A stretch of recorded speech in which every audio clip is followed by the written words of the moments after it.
I met Michael Clark in London in the late 80s. A lot of my friends had had a long history in various squats and other venues in London. And I saw Michael one night coming out of a restaurant with a big fur hat on. And I decided I had to do that picture. So I arranged to go to his studio. He was preparing for one of the pieces, I think, I'm Curious Orange. Amazing dance piece. And I liked the idea of photographing a dancer both as a portrait and then at the same time in movement. I didn't photograph dancers during performances because it's not a thing that I like to do, but actually to have them posing. In this case, some of Michael's poses were so close together. This was the one I chose because of the placement of the hand, the head, and the arm across. I knew Mr. Pearl for years before, but I first photographed him for a magazine that I worked on with Chichi Valenti called Verbal Abuse, which was published throughout the early 90s. This was shot in 1993 for the cover.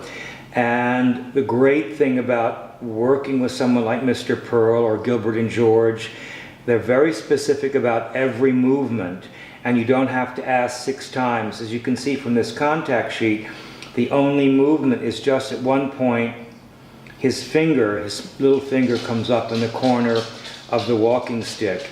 And I chose this one as opposed, at first sight they all seem the same, but his eye, the level of his eye contact moved up slightly, and it made the link between the camera and Mr. Pearl. This is another version, again with finger up, but the background didn't show. It was very important in corsetry to have it very clear that you hadn't done anything in post-production. This was a 2-year project that, for a book that came out in the year 2000, Random House published it. It was called Girlfriend, and I traveled for 2 years to places where drag and dressing up as a member of the opposite sex, as opposed to transvestism or transsexualism, was a very known and established thing. For example, London, Paris, New York, Los Angeles, and Rio de Janeiro. The contact sheets tended to look like this. This is one series that I did in New York in 1992 during a very famous New York festival that went on for 10 years called Wigstock that Lady Bunny started, and everybody would dress up and perform for like 3 minutes on a stage in Tompkins Square Park.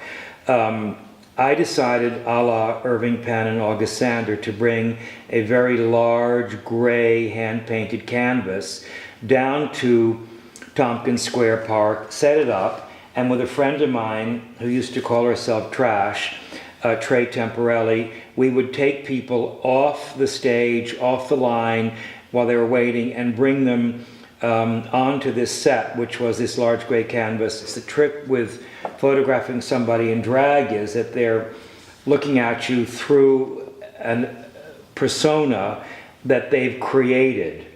And to get a portrait of a portrait is sometimes difficult. I tried to get the person to react without so much gesturing and posing and pouting, but that wasn't always easy. Mona Foote, another fantastic creator. I decided at one point, this is Constance, to step back because I wanted also to identify the context. So you can see Tompkins Square, A Street behind the canvas. I always had this temptation to do things one way and then to step back or around so you could see where we were. And I feel like for him, this worked with the framing. Miss Guy, who is in a great band he called the Toilet Boys. He now calls himself just Guy, but at this point it was Miss Guy. It's an amazing outfit with feathers and eyelashes.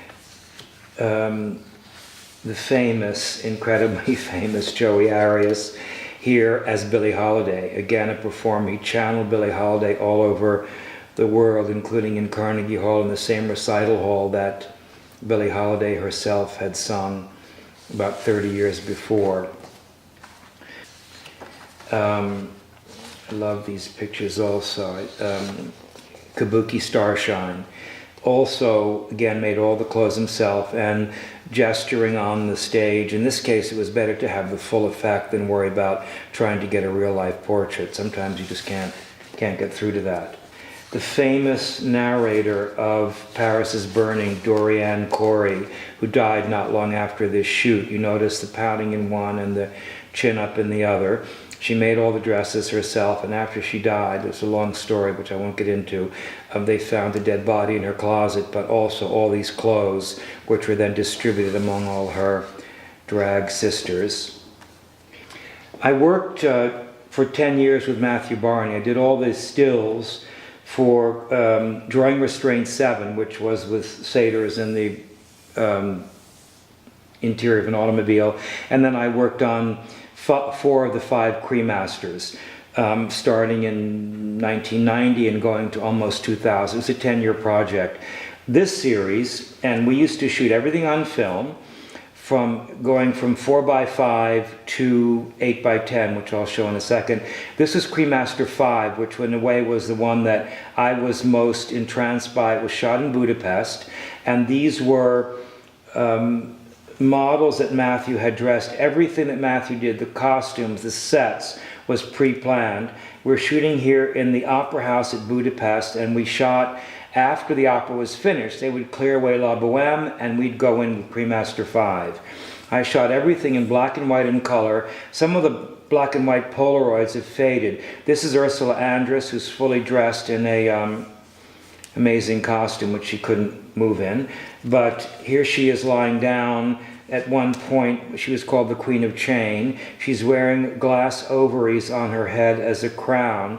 Extraordinary person to work with, great beauty. This is not retouched, and the person that of everyone we could think of to work in this particular role as the Queen of Chain, we discussed a million people, or at least many people, and she was the absolutely fantastic character. Here Matthew is in one of his 2 roles. It was based on Houdini, but now he's a sort of underwater sea god. In this case, we shot in the famous Gellert bathhouse in Budapest. Here I used to test because we had so little time to work. So while they were dressing, I would pose usually Matthew. This was the base of her throne. In the position that we know we're going to photograph Ursula in, plus it was very hard for her to walk. So you can see, if you look at, this was Matthew, and then Ursula, I would do her in the same spot so she wouldn't be tortured for too long. It was to torture Matthew for as long as possible, and as little torture on Ursula as we could.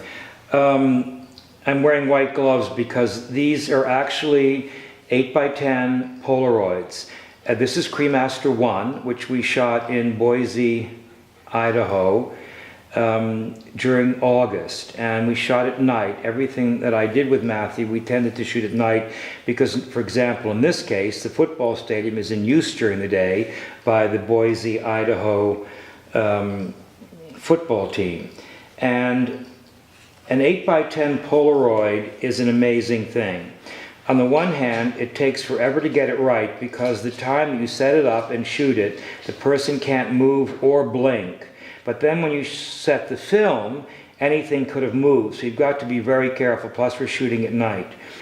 And instead of 100 rolls of film, or in this case 1,000 digital snaps, you have maybe 5 or 6 pictures. Matthew covered the football stadium with his own indoor-outdoor carpet or astroturf, and all the signs on the back were the symbol of the cremaster that were placed every night on the football field. This picture was actually a nightmare because all the girls in the back are local girls who do halftime performances for football games. They've been dressed up in costumes that were inspired by Busby Berkeley films that Matthew had watched. And to get the picture, I had to try, with the help of a very strong and dominant choreographer, to get each of these girls not to move, not to blink, not to flutter their costumes, while Marty stood in front, and we see in the background on the scoreboard the cremaster sign. So we have to shoot this one, and again, when you shoot 8x10, you get a beautiful result. I have to say you don't get this result with digital work. But here again, now this was another difficult one because I was cantilevered over these girls. They're lying on the AstroTurf in their specially created Busby Berkeley wigs. Marty's hair was actually done by Avram Finkelstein, and it's really a hairdo. And I had to lay on a plank with the 8x10 camera, which weighs a ton, over the girls, looking up at the camera to get all of them. I was obviously posed above Marty, but we wanted all the girls' faces to equally show. And again, it's a sort of Busby Berkeley moment, the gloves and the faces. Again, this one for me lives, as they say, either in black and white or color. Totally different feeling. This is more like a Busby Berkeley movie. They're always in black and white. But this one, in a way, had a nice quality because the colors are so reduced, and the light, the way the light focuses on the face and the skin. Marty was an incredible person to work with. You can see by the face, the skin, the hand gestures, that she understood exactly the mood of a 1940s Depression-era movie. And she was a great character to play Goodyear. That was Cremaster 1.